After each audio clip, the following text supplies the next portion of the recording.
یعنی تم ہو تو الہی کتاب سے وابستہ، لیکن ہمارے دائرہ علم کی جو الہی کتب ہیں تم ان میں نہیں ہو۔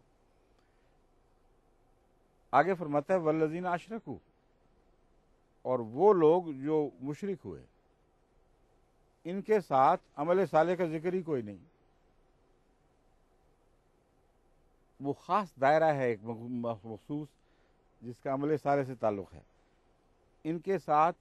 ایمان آخرت پر کا کوئی ذکر نہیں، یوم الآخر پر ایمان نہیں لاتے یہ، جس کا مطلب ہے کہ ان لوگوں میں سے بھی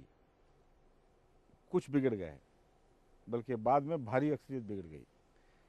نصارہ میں سے جو بگڑے وہ کرسچن کہلاتے ہیں اب اصطلاح میں، اسی لیے میں نے کہا تھا نصارہ کی لوز اصطلاح میں وہ بھی شاید داخل ہوں، لیکن اول اصطلاح میں داخل نہیں تھے۔ مگر قرآن کریم کی اس آیت کا سیاق و سباق بتا رہا ہے کہ یہاں نصارہ کا لفظ عمومی بڑے دائرے میں استعمال ہو رہا ہے۔ بس ایمان لانے والے، ان الذین آمنوا والذین ہادوا والصابئین والنصارى، دوسرے ایک اور بات بھی میں کہہ سکتا ہوں کہ نصارہ میں یہاں بھی ہو سکتا ہے وہی مراد ہوں، کیونکہ ان سب کے متعلق جو فتویٰ ہے اس میں ہر امکان کو پیش نظر رکھا گیا ہے۔ بس دوبارہ وضاحت کر دیتا ہوں، وہ لوگ جو رسول اللہ علیہ وسلم پر ایمان لائے، اگر وہ ایمان پر ثابت قدم ہے، یہ اس کے اندر شرط ہے، تو پھر تو ان کے ساتھ کچھ اور سلوک ہوگا۔ اگر ایمان لانے کے باوجود ٹھوکر کھا جاتے ہیں، جس طرح پہلے ٹھوکر کھائے، تو ان کے ساتھ کچھ اور سلوک ہوگا۔ وہ جنہوں نے موسیٰ کو قبول کیا اور ہدایت پائی، اگر وہ بعد میں بگڑ گئے تو ان سے کچھ اور سلوک ہوگا۔ اسی طرح صابئین ہیں اور مجوس ہیں، والذین اشرکوا، اور وہ لوگ بھی جنہوں نے شرک کیا، ان کے ساتھ اگر یہ بات داخل نہ ہو کہ ایمان صالحہ بھی کیا ہے انہوں نے، یہ بات داخل نہ ہو کہ یوم آخرت پر ایمان لاتے ہیں، تو کیا ہوگا؟ ان اللہ یفصل بینہم یوم القیامہ، اللہ قیامت کے دن ان کے درمیان فیصلہ فرمائے گا۔ ان اللہ علی کل شیء شہید، اللہ ہر چیز پر گواہ ہے، تمہیں فکر کی کوئی ضرورت نہیں۔ جو محمد رسول اللہ کے سچے مومن ہیں میں ان کو پہچانتا ہوں، یہ اللہ تعالیٰ اعلان فرما رہا ہے۔ جو ان لوگوں میں سے ہیں جو ہادو ہوئے، نصیحت ہدایت پائی موسیٰ کے ہاتھ پر، میں ان کو جانتا ہوں۔ صابئین کے حال سے بھی واقف ہوں،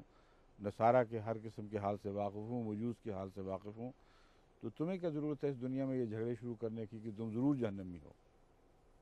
ان اللہ یفصل بینہم یوم القیامہ، اللہ نے قیامت کے دن یہ فیصلہ کرنا ہی کرنا ہے،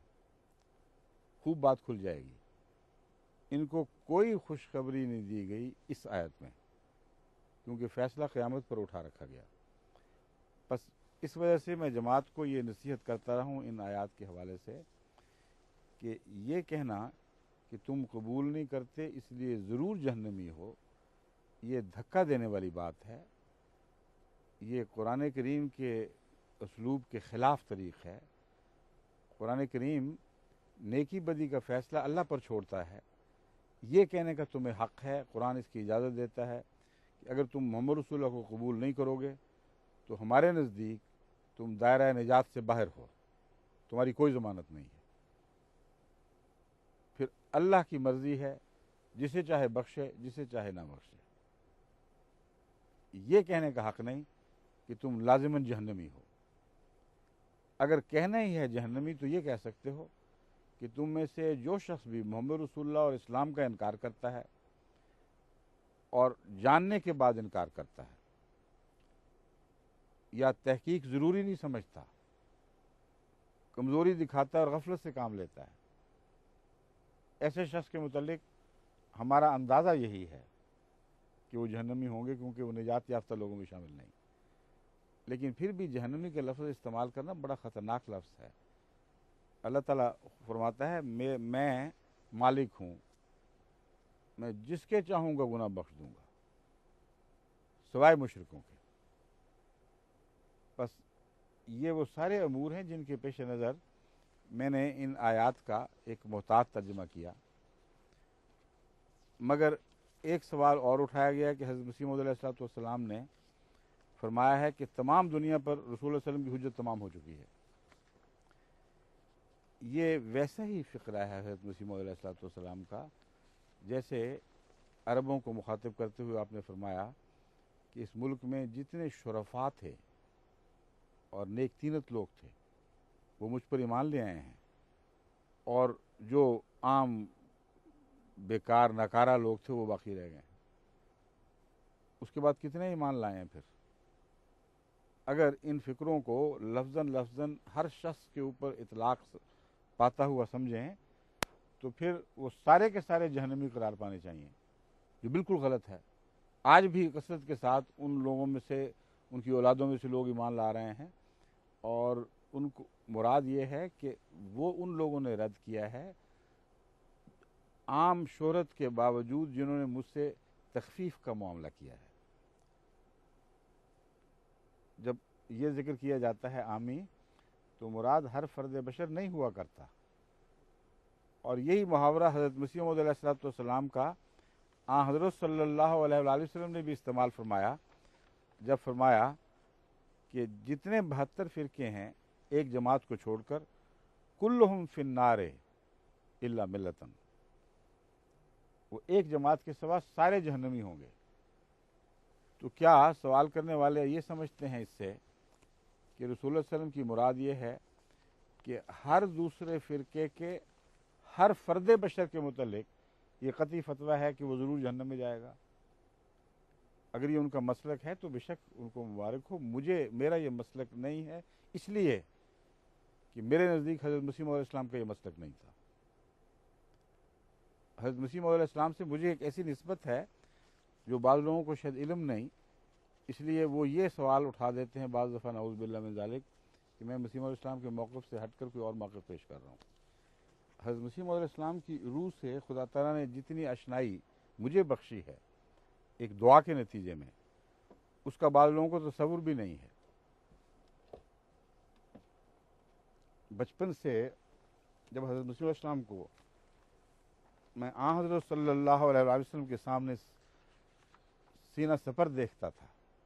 ہر تیر اپنی چھاتی پہ لیتے تھے، تو بڑے درد سے بارہا میرے دل سے دعا نکلی کہ اے اللہ مجھے وہی نسبت دے دے اس وجود سے جو اس کو اپنے آقا اور ہم سب کے آقا سے ہے، اور اسی طرح حضرت مسیح موعود علیہ السلام کے سامنے مجھے اپنی چھاتی پیش کرنے کی توفیق بخش، اسی طرح میں دشمن کے مقابلے کروں جو مسیح موعود پر حملے کرتے ہیں۔ اور مجھے